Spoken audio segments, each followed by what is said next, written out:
नाम हमको सपोर्ट करे। ये देखिए ये किला का द्वार है, इसमें सैनिक लोग रहते थे। इसके अंदर बहुत जगह है जाने के लिए, इसके अंदर नहीं जाऊंगा, बहुत पुराना हो गया है, कुछ होगा इसमें इसलिए नहीं जा रहा हूँ अंदर। ऐसा बना हुआ है, ये दीवार है इसका। और हमारा दोस्त वहाँ चला है, जा रहा है। अब हम लोग जा रहे हैं, लेट हो गया, शाम हो गया है। और तभी तक अभी उजाला, ये पहले ज़माने में था लेकिन टूट गया है।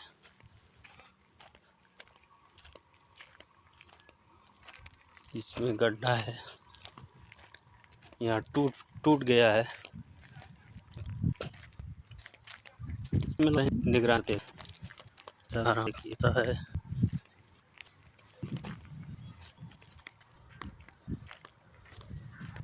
इधर भी यही बना।